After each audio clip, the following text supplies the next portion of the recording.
गम गणपते नमः। जय श्री राम। पंचवटी लगाने से क्या फायदे हैं, ये भाग 2 में आपको बताया जा रहा है कि जब भगवान राम ने पंचवटी का वहाँ अपना निवास स्थान बनाया था, तो जब पंचवटी के स्थान बनाया था तो वहाँ पर शूर्पणखा का जो लड़का था वो तपस्या कर रहा था। तो जब लक्ष्मण जी ने झाड़ियों को साफ करना चाहा कि यहाँ झाड़ियों को साफ कर दें, पंचवटी बहुत बढ़िया स्थान है, यहीं निवास करेंगे, तो उन झाड़ियों को साफ करते समय लक्ष्मण जी के खड्ग से, कटार से उस शूर्पणखा के पुत्र का सर कट गया था और ये दृश्य शूर्पणखा ने देख लिया था। तो शूर्पणखा जो है अत्यंत क्रोधित हो गई, लेकिन बाद में उसने सोचा कि इनके जैसा बलवान, जिसके खड्ग के स्पर्श मात्र से मेरे पुत्र की मौत हो गई है, तो इनके जैसा बलवान मुझे कहाँ मिलेगा। और शूर्पणखा को अपने भाई से बदला लेना था, किससे? रावण से, क्योंकि शूर्पणखा का पति बहुत ही बलवान था और रावण को ये डर था कहीं ऐसा नहीं हो कि शूर्पणखा का पति मुझे युद्ध में परास्त करके और लंका का राजा बन जाए। इसलिए एक दिन रावण ने शूर्पणखा के पति को खड्ग लेकर के उसका सर धड़ से अलग कर दिया। ये दृश्य शूर्पणखा ने देख लिया था। उसी दिन शूर्पणखा ने कसम खाई थी कि हम जो है अपने भाई के कुल में पानी पिलाने वाला नहीं छोड़ेंगी, इसके वंश का विनाश करवा के ही मानूंगी। तो आज शूर्पणखा सोचती है कि इनसे मित्रता कर लूँ तो मेरा मकसद सफल हो जाएगा।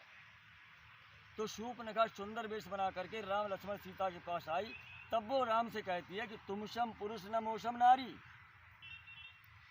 उसका तात्पर्य ये नहीं था कि तुम्हारे समान सुंदर दूल्हा और मेरे समान सुंदर नारी संसार में नहीं। उसका मकसद सीधा था कि तुमशम पुरुष,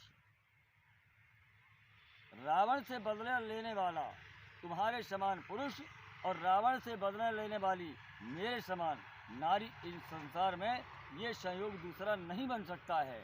लेकिन लोग तरह तरह से अपवाद लगाते हैं। वहीं जब लक्ष्मण जी ने शूर्पणखा की नाक काटी तो देखिए आप, ये जो पंचवटी है इसका प्रताप देखो आप। उस पंचवटी में राम लक्ष्मण सीता ने निवास स्थान बनाया, तो वहाँ पर शूर्पणखा की नाक काटी। शूर्पणखा ने खरदूषण को बुलाया तो राम लक्ष्मण ने उसका विनाश कर दिया और इसके असुरी सेना आई, सबका विनाश कर दिया। यानी कि पंचवटी का प्रताप को देखिए आप, वहाँ पर सारी बाधाएं दूर हो गई और पंचवटी में राम लक्ष्मण सीता ने सकुशल निवास किया। जिस घर में ये पंचवटी लगाई जाती है या जिस खेत में लगाई जाती है, तो वहाँ की सारी नकारात्मक ऊर्जा जो है समाप्त हो जाती है। ये प्रताप है, क्योंकि मकान के या खेत की पूर्व दिशा में पीपल का वृक्ष लगाया जाता है और मकान के या खेत की उत्तर दिशा में आप अच्छी तरीके से समझ लें कि ये पंचवटी आप अपने घर में या खेत में कैसे लगाएंगे। पूर्व दिशा में पीपल को लगाना है, मकान या खेत के उत्तर दिशा में भील का पौधा लगाना है और पश्चिम दिशा में मकान के या खेत में वड़ का, बरगद का पौधा लगाना है। दक्षिण दिशा में आंवला का पेड़ लगाना है। पूरब और दक्षिण का जो कोना आएगा उस कोने पर जो है अशोक का पेड़ लगाना है। इस प्रकार से ये पंचवटी लगाई जाती है। अब इसमें पंचवटी में किसकी शक्तियाँ विराजमान हो जाती हैं? पूरब दिशा में जो पीपल का पेड़ रहेगा उस पर ब्रह्मा जी की शक्ति साक्षात निवास करने लगती है।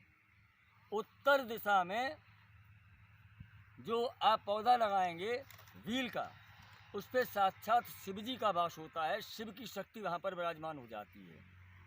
पश्चिम दिशा में बड़ का पौधा लगाया जाता है, तो बड़ के पौधे पे आपको मालूम है साक्षात बड़ का पौधा जो है लक्ष्मी का दाता है और इस पर जो है भोले बाबा का साक्षात वास होता है।